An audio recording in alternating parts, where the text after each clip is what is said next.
Welcome to another hobby time video. This one is fairly random.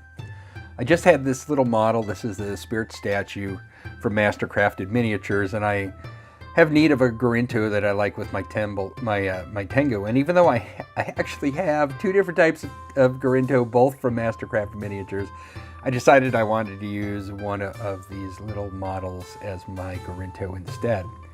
I thought I would talk a little bit about using spray cans as airbrushes, and that's what I've done here. Spray cans are effectively an airbrush. They use another propellant other than the compressed air, but it's effectively the same process. So all I did with this little guy, and this is good for stone, is I sprayed him black with a black primer. Then I kind of hit him from, say, like, let me get my hand angled right. So about yay, so 45 degrees off level with a gray primer, and then I took a white primer and shot it straight down from the top. And as you can see, that's actually turned out a pretty good approximation of gray stone that is with the sun shining off the top.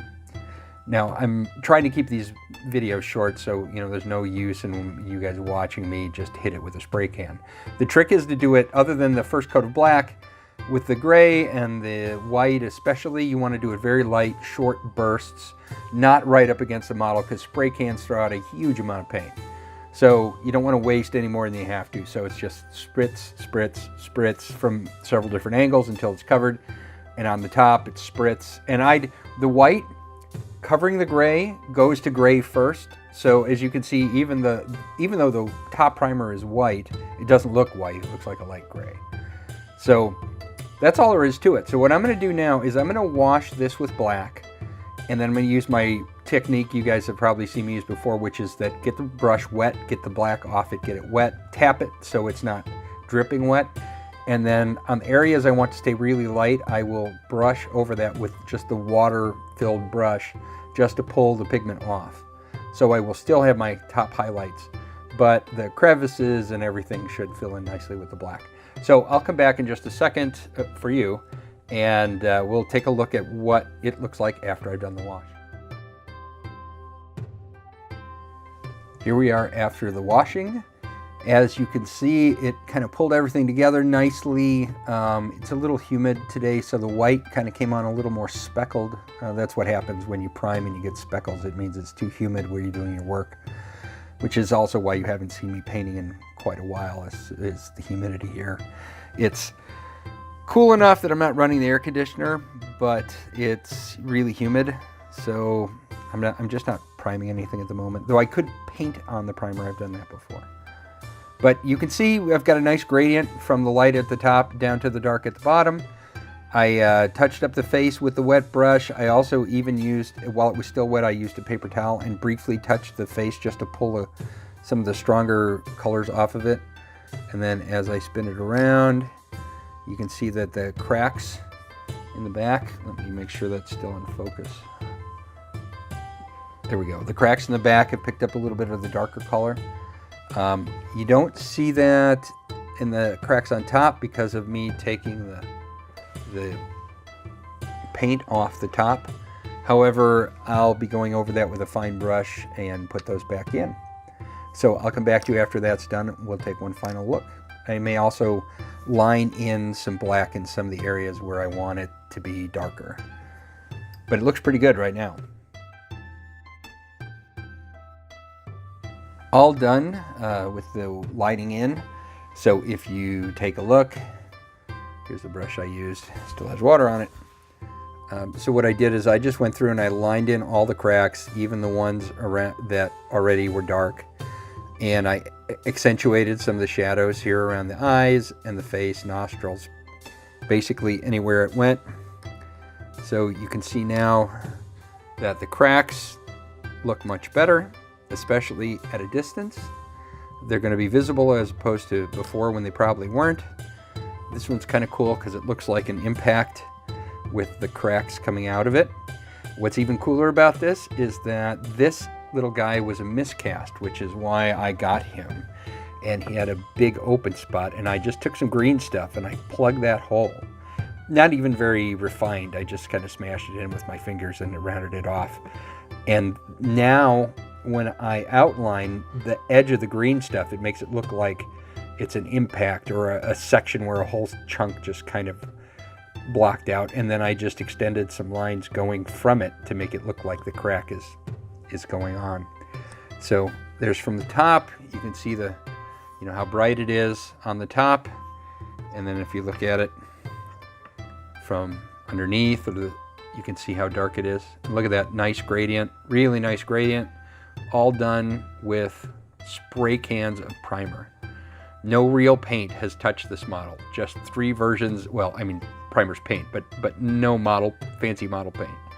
This is just 3 types of primer, and that's it.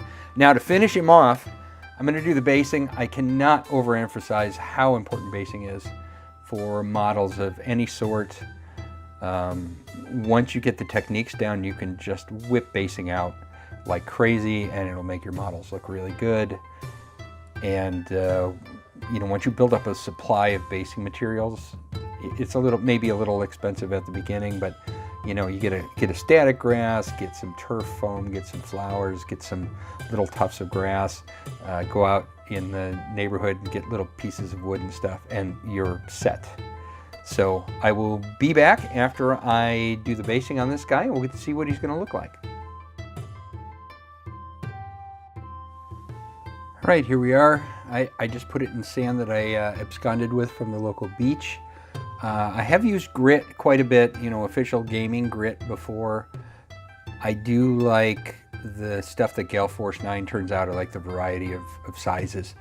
But then I was looking at it in relation to the size of the models and just thinking, man, that's like walking around on pieces of rock that are several inches in diameter. And I've actually done this on a railroad ballast, the rocks they put around the railroad tracks.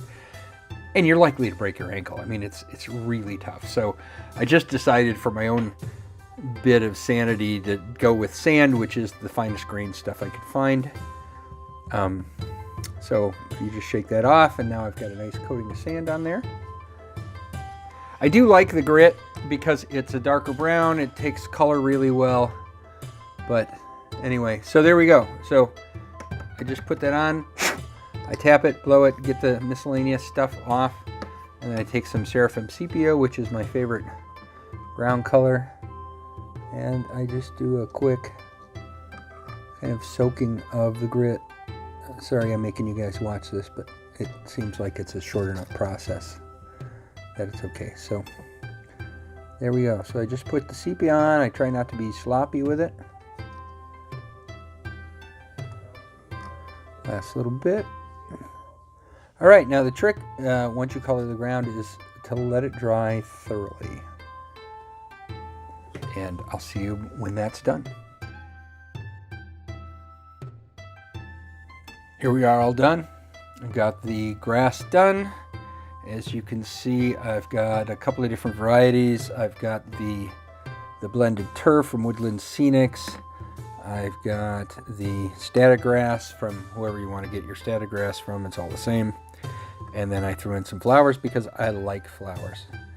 And there we go. So gave it a quick coat of dull coat, though it came out a lot shinier than I expected it to. I may have to hit it when it's not quite so humid outside. I'm not exactly sure why it went so shiny. But there we go. That's all there is to it. Piece of cake.